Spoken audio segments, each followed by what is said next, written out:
guys, it's Dana with Engadget. I'm here with the Acer Iconia Tab A110. This is one of two tablets that Acer just dropped off on the show floor here at Computex 2012. It's never announced this tablet, and we haven't heard of it before. And we only assume that it is the successor to last year's Iconia Tab A100, which at the time was a big deal. It was a 7-inch tablet running what was at the time the latest operating system. It was Honeycomb, I think it was 3.2 at the time.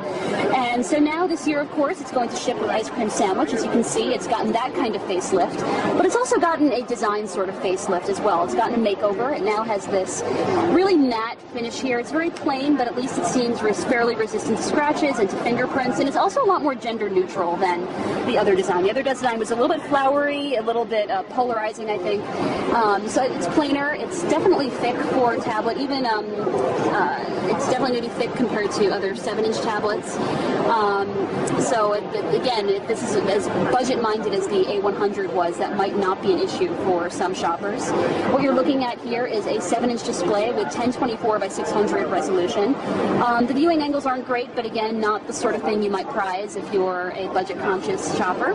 One of the biggest changes is that on the inside now, you've got a quad-core Tegra 3 processor. So just sort of further evidence that the price of quad-core tablets is probably going to drop. At least if this is going to be the successor to the A100, which was never an expensive tablet to begin with. And you can see here it's fluid enough, but it still really exhibits fairly mid-range performance. And I imagine that if this is the successor to the A100, that's the sort of thing Acer is going for here. So you can see it's responsive enough. It's not the fastest tablet we've seen, and that's okay. So, quick note here, I just want to give you a tour around the device. You'll see that front lip there is blank. If you go around here, you've got that power lock button, you've got an unbroken volume rocker.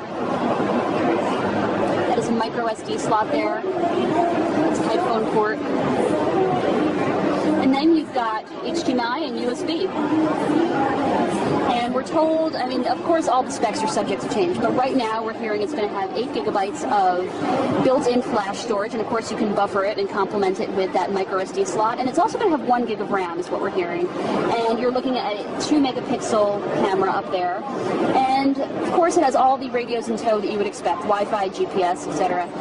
And that's all she wrote. That's all we know right now. We just know it has a redesign. It's going to ship with ice cream sandwich this time, and it'll have quad-core Tegra 3, and otherwise details about pricing and availability we're just going to have to give you some other time.